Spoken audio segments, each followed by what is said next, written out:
Assalamualaikum warahmatullahi wabarakatuh. Baiklah, bertemu lagi dengan saya Nia Kasnayanti, NIM 19233065 di channel YouTube Nia Kasnayanti. Pada video kali ini kita akan membahas mengenai dasar-dasar pemeriksaan pajak. Nah, apa saja materi yang akan kita bahas? Yaitu ada 8 materi. Yang pertama, kenapa pemeriksaan pajak itu penting? Yang kedua, tujuan pemeriksaan pajak. Yang ketiga, jenis-jenis pemeriksaan pajak. Yang keempat, kriteria pemeriksaan pajak. Yang kelima, ruang lingkup pemeriksaan.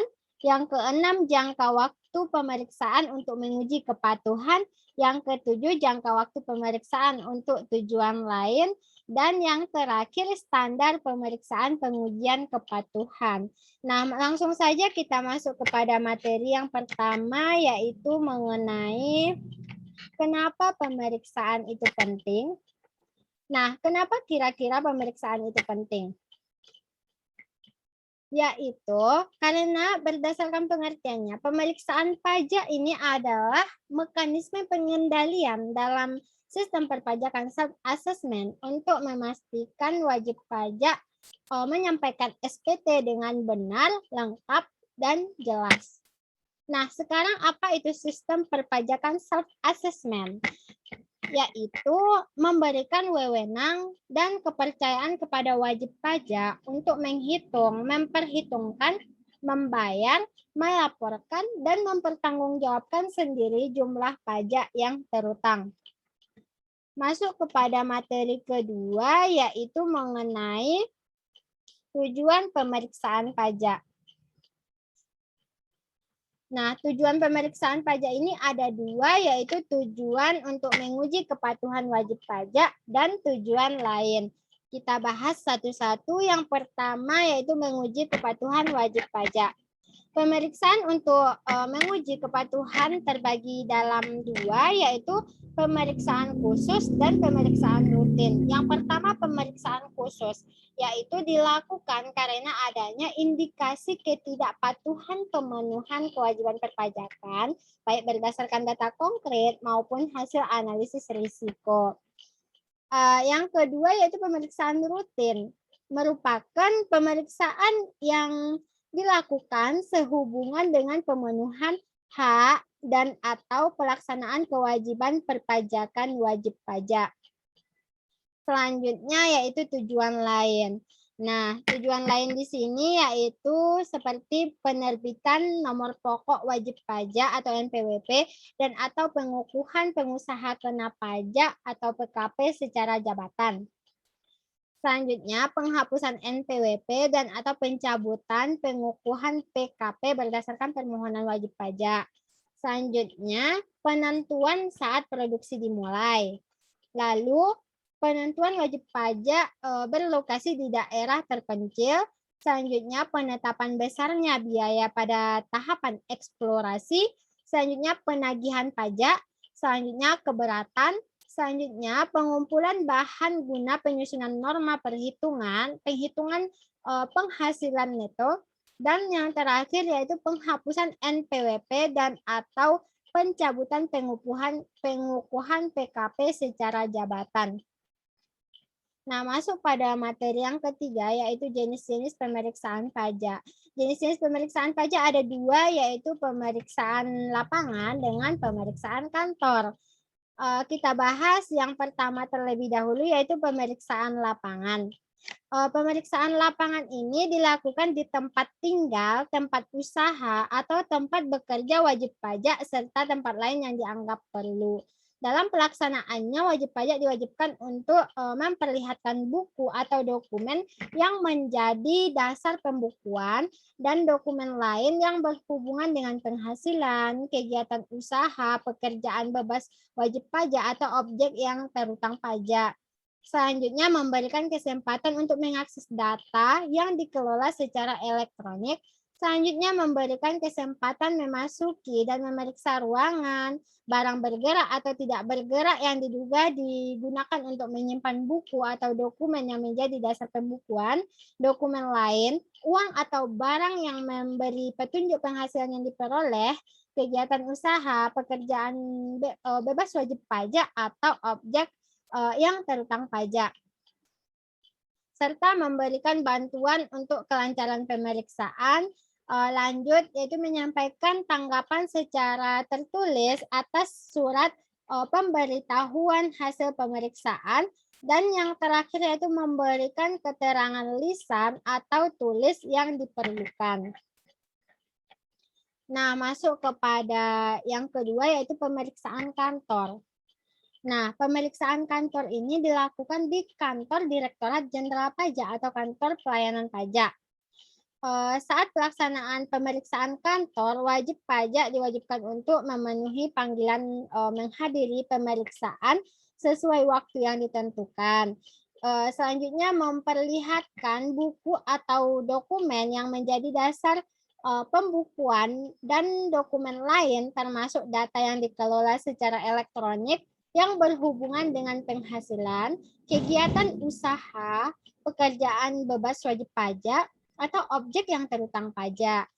Selanjutnya memberikan bantuan untuk kelancaran pemeriksaan, menyampaikan tanggapan secara tertulis atas surat pemberitahuan hasil pemeriksaan, selanjutnya meminjamkan kertas kerja pemeriksaan yang dibuat akuntan publik, dan yang terakhir memberikan keterangan tulis atau tertulis yang diperlukan.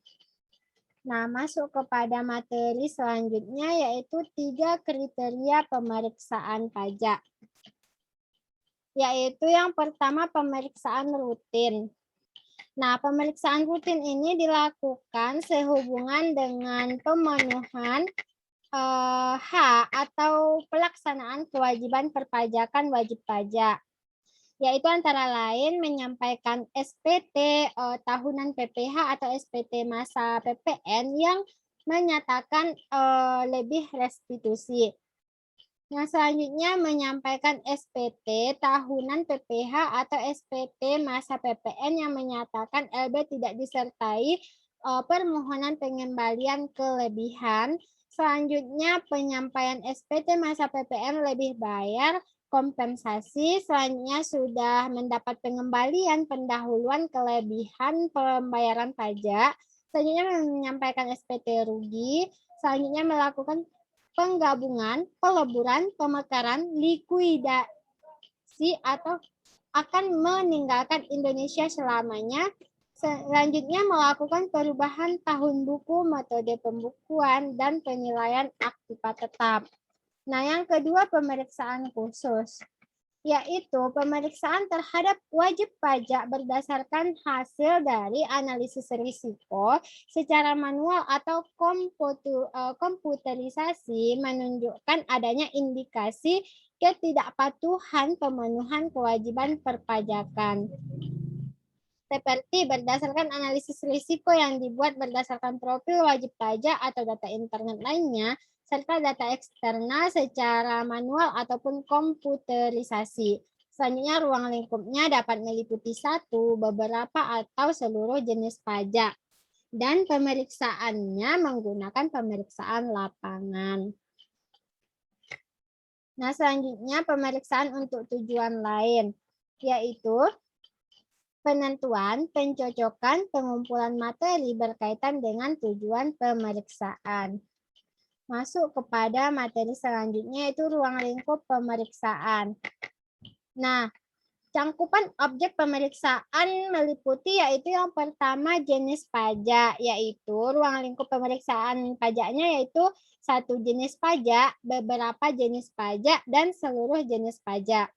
Yang kedua yaitu periode pencatatan atau pembukuan yang dilakukan wajib pajak itu meliputi satu masa pajak, beberapa masa pajak, bagian tahun pajak, dan tahun pajak. Nah, masuk kepada jangka waktu pemeriksaan untuk menguji kepatuhan. yaitu meliputi dua hal, jangka waktu pengujian dan jangka waktu pembahasan akhir hasil pemeriksaan dan pelaporan. Yang pertama, jangka waktu pengujian, yaitu meliputi yang pertama pemeriksaan lapangan yang dilakukan paling lama 6 bulan dihitung sejak surat pemberitahuan pemeriksaan lapangan disampaikan kepada wajib pajak, wakil, kuasa atau pegawainya sampai tanggal surat pemberitahuan hasil pemeriksaan disampaikan kepada wajib pajak, wakil, kuasa atau pegawainya. Yang kedua yaitu pemeriksaan kantor yang dilakukan paling lama 4 bulan dihitung sejak tanggal wajib pajak, wakil, kuasa, atau pegawainya datang memenuhi surat panggilan pemeriksaan sampai tanggal surat pemberitahuan hasil pemeriksaan disampaikan kepada wajib pajak, wakil, kuasa, atau pegawainya. Nah, jangka waktu pengujian dapat diperpanjang paling lama 2 bulan dengan alasan yang pertama ruang lingkup pemeriksaan diperluas seperti pemeriksaan satu masa pajak menjadi tahun pajak. Yang kedua adanya permintaan data kepada pihak ketiga, dan yang terakhir pertimbangan kepala unit pemeriksaan. Nah, masuk kepada yang kedua yaitu jangka waktu pembahasan akhir hasil pemeriksaan dan pelaporan. Yaitu baik pemeriksaan lapangan maupun pemeriksaan kantor dilakukan paling lama 2 bulan dihitung sejak tanggal SPHP disampaikan kepada wajib pajak, wakil, kuasa, atau pegawainya sampai tanggal laporan hasil pemeriksaan. Nah, yang terakhir itu jangka waktu pemeriksaan untuk tujuan lain. Yaitu pemeriksaan lapangan paling lama 6 bulan yang dihitung sejak surat pemberitahuan pemeriksaan lapangan disampaikan kepada wajib pajak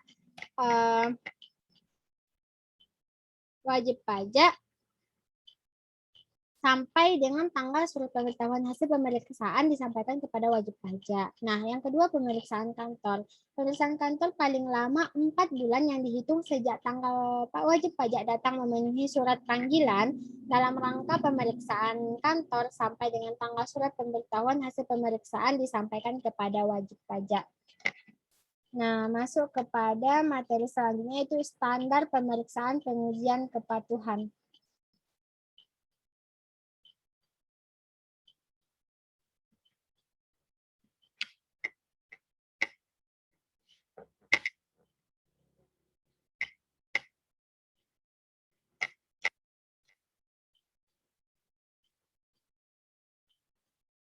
Nah, yaitu terdapat 3 standar yang harus dipenuhi.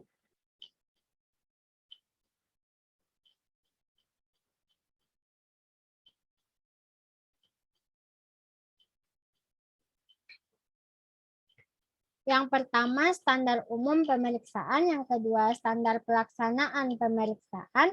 Dan yang ketiga, standar pelaporan hasil pemeriksaan. Nah, kita bahas yang pertama yaitu standar umum pemeriksaan.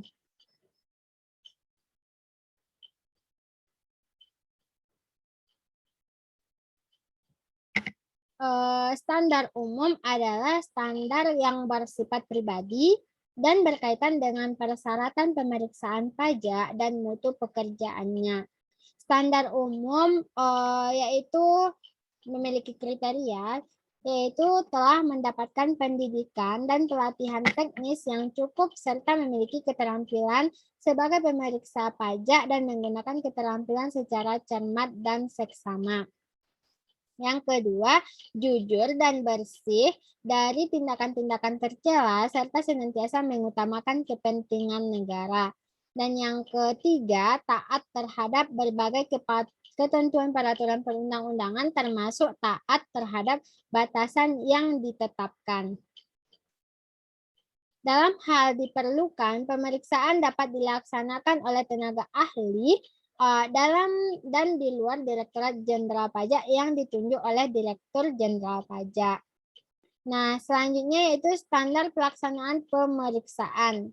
Pelaksanaan pemeriksaan harus dilakukan sesuai standar pemeriksaan, yaitu Pelaksanaan pemeriksaan harus didahului dengan persiapan yang baik sesuai dengan tujuan pemeriksaan dan mendapat pengawasan yang seksama. Yang kedua, luas pemeriksaan atau audit scope ditentukan berdasarkan petunjuk yang diperoleh yang harus dikembangkan melalui pencocokan data, pengamatan permintaan keterangan, konfirmasi, teknik samping, dan pengujian lainnya berkenaan dengan pemeriksaan. Dan yang ketiga, persiapan pemeriksaan yang harus dilakukan yaitu pengumpulan dan mempelajari data wajib pajak, menyusun rencana pemeriksaan. Selanjutnya, rencana pemeriksaan dapat diperbaiki jika pemeriksaan pajak menemukan kondisi yang berbeda saat melakukan pemeriksaan terhadap wajib pajak dengan kondisi awal yang dijadikan pertimbangan saat membuat rencana pemeriksaan. Selanjutnya, perubahan rencana pemeriksaan harus dengan persetujuan Kepala UP2 dan rencana pemeriksaan yang lama tetap menjadi lampiran dalam rencana pemeriksaan yang baru. Selanjutnya, rencana pemeriksaan merupakan bagian dari KKP. Selanjutnya itu menyusun program pemeriksaan, menyiapkan sarana pemeriksaan, lalu pelaksanaan pemeriksaan dilakukan dengan mengacu pada petunjuk pelaksanaan pemeriksaan, pedoman pemeriksaan, dan petunjuk teknis pemeriksaan. Selanjutnya, temuan pemeriksaan harus didasarkan pada bukti kompeten yang cukup dan berdasarkan ketentuan peraturan perundang-undangan perpajakan.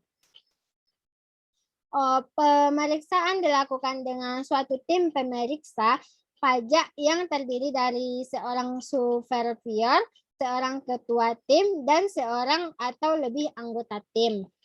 Selanjutnya, tim pemeriksa pajak dapat dibantu oleh seorang atau lebih yang memiliki keahlian tertentu yang bukan merupakan pemeriksa pajak, baik yang berasal dari Direktorat Jenderal Pajak maupun instansi lain yang telah ditunjuk oleh Direktorat Jenderal Pajak sebagai tenaga ahli seperti penerjemah bahasa, tenaga ahli di bidang teknologi, informasi, dan pengacara.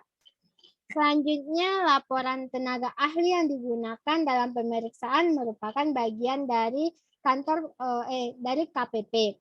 Selanjutnya, laporan tersebut antara lain berisi tujuan, langkah-langkah yang dilakukan, informasi yang dihasilkan, dan mendapat atau simpulan dari tenaga ahli yang bersangkutan. Apabila diperlukan, pemeriksaan untuk menguji kepatuhan pemenuhan kewajiban perpajakan dapat dilakukan secara bersama-sama dengan tim pemeriksa dari instansi lain. Selanjutnya, pemeriksaan dapat dilaksanakan di kantor Direktorat Jenderal Pajak, di tempat kegiatan usaha atau pekerjaan bebas wajib pajak, di tempat tinggal wajib pajak, atau di tempat lain yang dianggap perlu oleh pemeriksa pajak. Pemeriksaan dilaksanakan pada jam kerja dan apabila diperlukan dapat dilanjutkan di luar jam kerja. Selanjutnya itu yang ketiga, standar pelaporan hasil pemeriksaan. Nah, kegiatan pemeriksaan harus dilaporkan dalam bentuk LHP yang disusun sesuai standar pelaporan hasil pemeriksaan. Yang yaitu HPP disusun secara ringkas dan jelas, memuat ruang lingkup atau pos-pos yang diperiksa sesuai dengan ketentuan pemeriksaan, memuat simpulan pemeriksaan pajak yang didukung temuan yang kuat tentang ada atau tidak adanya penyimpangan terhadap peraturan perundang-undangan perpajakan, dan memuat pula pengungkapan informasi lain yang terkait dengan pemeriksaan.